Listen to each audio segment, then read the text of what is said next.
Yes, everybody, you are looking at EAFC in the back, but this is not your typical EAFC 25. This is EAFC, for all intents and purposes, 25.5.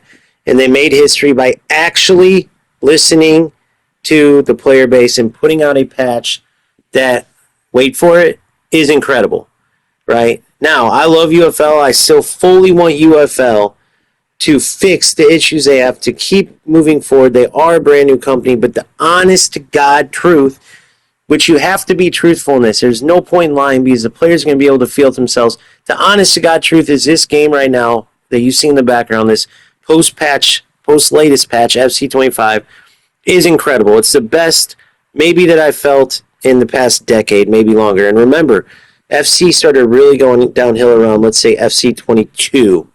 Okay? And it still is the best in the last decade. So it's a very tough thing that UFL has to compete against now. But it's just the truth. And what makes matters worse is UFL is not at their best. Even since their regular release, they aren't at their best. And we're going to go over some of those things and show you examples. But the main thing I want you to see with this clip, as I missed time to shower with Holland, obviously used to the controls with UFL a little bit. That's my excuse. I'm sticking to it. The main thing I want you to see with this clip in the background is the spacing. Look at the build-up. Look at the weight of the passes. Look at the fact that the defender, in order to stop me, is going to have to manually defend. No more AI defending. No more 4 defenders plus 4 midfielders just clumped together in the middle where you can't get any type of build-up going. You can't get through them, and the AI defense stops you. Look at the spacing here. Look at the ability to get in. If I just timed my finish a little bit better, powered it up a little bit better, I should say that's a goal, and that's a beautiful goal. That's where EAFC took their game right now, and as much as it should have happened years ago, the bottom line is it doesn't make it any less amazing now. Just because they suck overall, and they took forever, and they screwed their player base, and they're greedy, all that's true, but it doesn't change the fact that they put out an incredible game post-patch. Unheard of. They didn't wait for FC26. They did it right now, and a lot of that goes to UFL. They do deserve credit because the reason why FC did this right now is because of UFL. It drew enough interest, it scared them enough, and they took the basis of what made UFL, made people like UFL. They took that and they made it like that version, but 1,000 times better. That's just the honest truth. So let's get into some of the differences as we go into UFL. Now, right off the bat, I want you to see some of the good things because there are a lot of good things in UFL. The ability to pass, the space that's open up to create chances is beautiful. But every single shot, if you just see one shot, you're like, oh, the goalie made a great save, right? Unfortunately, they buffed the goalie so much that every single shot is this. The goalie saves it. You can't do that because what you end up with is nothing to show for your efforts, nothing to show for your skill and build up and creating chances. The goalie saves everything, so what are you going to do? Show a highlight of a save shot? Lower the goalies down so you can actually benefit from your skill, benefit from a good build-up, and have a good goal to show, not only for content creators, but just for the fact that you should be rewarded for being a skilled player. Why would you buff the goalie so much that you don't get rewarded for any of your good play?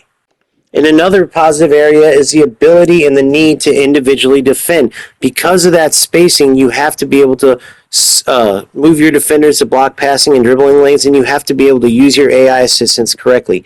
You saw there in the background, you'll see it again here. I'm controlling my center back.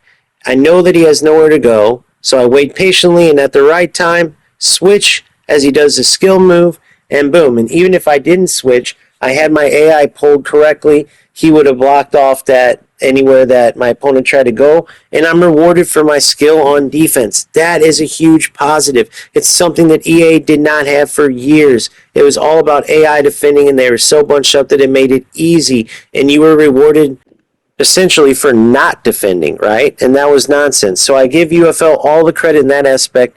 They came out and had a good defensive setup where you had to manually defend. There was a skill gap there, and therefore EAFC does the unthinkable, actually provides a mid-season patch that's like a new game. And what do? Among other things, they fix their defense. Now you have to manually defend. That's how it should be. These games need to have a skill gap created so players have something to work on, and so there's differences between levels. You can't just come in and let the AI do all the work, because then players that don't have skill, that aren't as good, get rewarded. Congrats to UFL on that area. Congrats to having great spacing right off the bat. I mean, this game has a ton of promise, a ton of potential. But then you have to face the fact that EAFC answered the call. Good job, UFL. And now that they answered the call, though, their game is just much better. And it's largely because of players like this in the UFL that are not trying to play football, and therefore they're going to find any bug that's in the game and that they can exploit to hide the fact that they don't have skill and try to win without being good. As pointless as it sounds, because there's players like this Plasking, who's just an example. We have players all around the world that are watching this and have several of these players. When when you come across them, you're going to have a stat line like this every game where you just outplay them. Here's another one. And you know that no matter what, they're going to stay in the game because there are so many bugs and glitches that they can take advantage of and score goals that they should not score. So you might get a great goal like this, and then another great goal after that like this. And then you might get three of them like I did here, and maybe you'll win 3-2. But in another game, this just as easily could be 1-0 with the same exact stat line, where one of those glitches was able to be successful for the opponent. You can't do anything about it. And at the end of the day, they didn't earn it. And you can count your 9, 10, 11 shots that should have been goals, but instead the goalie tipped them wide for corner kicks. And now you're forced to do something like this and do corner kick flicks that really shouldn't be in the game either. So it just takes all the positivity away, right? And when you have players like this, especially this Plasking, they're like anti-players. They're like villains for your game. They pull out the ugliness, and you're either going to have players leave and go to the other side, another game where they don't have to deal with this, or you're going to be watching players showcase football that's not how you want it to look, that's showcasing parts of your game that's not even supposed to be there. That's why it's so important for UFL to respond quickly and get this stuff out of the game, and EAFC just made it so they have to do it even quicker if they don't want to lose a majority of their player base. And I'm not just talking in-game UFL. If somehow you listen to this, which I pray that you do because it is so important, you can't just fix the stuff in-game. You must fix the stuff in-game that I was talking about. Every single bug, comb over it. EAFC, I know they have more money. I know they have a bigger team. But you guys got to put everything into this because they just released a great game. It's just true. No matter how bad they are, no matter how bad they've been, it's going to be hard for people to hold out when you have all these glitches left in game and you have to play players that I just gave you an example of that are going to really bring those bugs out in your game. Not to mention what I'm showing in the background, the ridiculously long wait times. You have to fix this too. Fix your matchmaking. There's something that can be done. If not, you might as well just call it a day, because only so long will players be patient enough to wait these crazy amount of times. Not to mention, it only gets worse as you go higher up the rankings. We were just talking in chat on stream about once you get into Premier League, not only do you have to wait forever to get a game, right, because there's just no one to play as you get higher and higher up, and you guys haven't addressed that with any type of fix towards the matchmaking, obviously. Not only that, but now there's also no rewards. Not to mention the rewards going up are already terrible. Every time you get a promotion, they're terrible rewards, but at least there was something. Now in the Premier Division, once you get there, there's 70-some days in the season. You couldn't put a weekly reward in that's, based on your rank. Top 10 gets this, top 25 gets this, top 100 gets this. Nothing. So every week you're just waiting and waiting and waiting to play, waiting and waiting and waiting to play. You go in, you play a game that's has tons of bugs still despite this big patch. You guys, let's be honest, got the biggest problems out, but you left plenty of other problems in there. So at best you get a C or maybe even a D grade on your patch, whereas, let's be honest, as bad as of a company as EA Sports is, like F as a company, their latest patch is got to be an A. Right there, the one thing they have in there is something called tacklebacks, where you win the ball and the opponent's able to win it like right back, which it shouldn't be the case.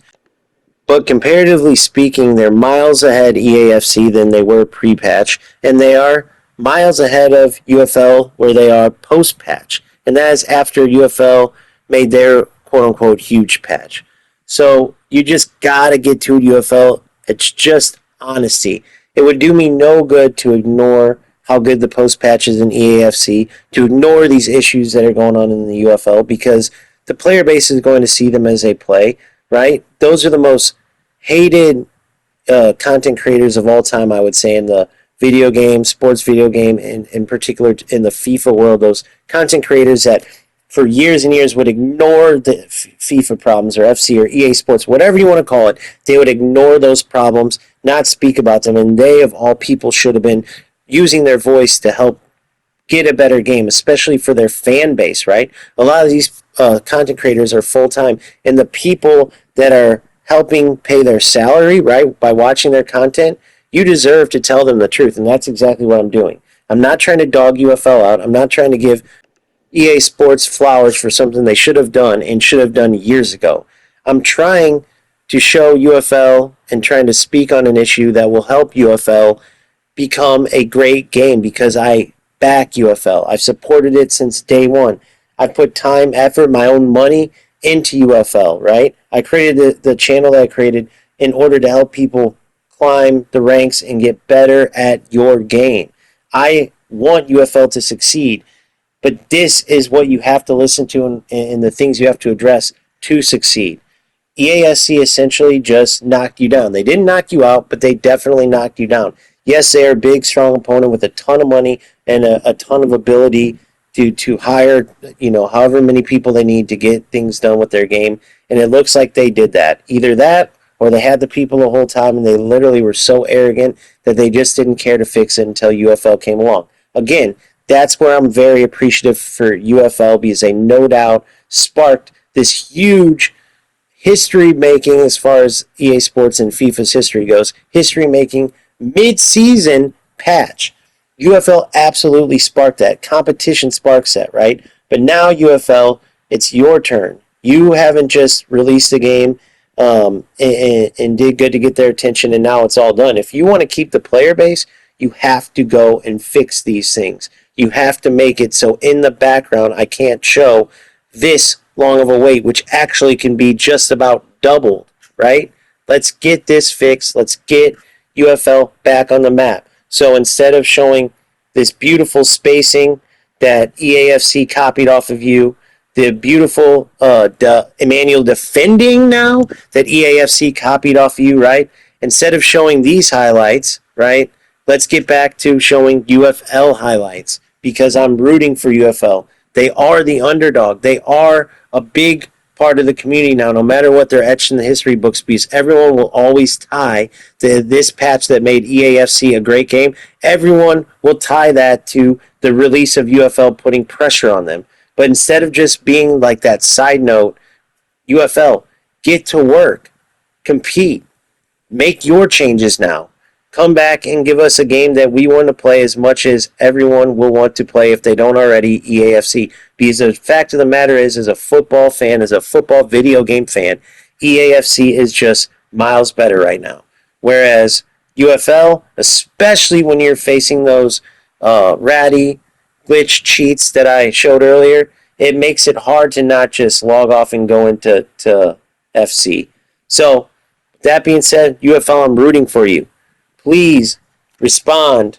I don't care about responding to me. I mean, please respond with a fix to these issues, with a patch that warrants players to be proud of playing this game and that make players excited and that want to play this game. You have a ton of people. I can speak directly for my community because this is what we talked about during the Showdown stream this weekend. We want to see UFL become the best game. You guys have to make it happen, though. All we can do is give you the ideas, and then you have to pull the trigger on the action part. Please make it happen. With that being said, keep grinding, keep having fun at whatever game you do play, right? I'm just going to be honest with you on my side. I am going to be playing both. I have to, because if I just play UFL, it's going to be nothing but negative. It's going to drive me crazy. And at the end of the day, UFL's not paying me, right? I want to provide great football content.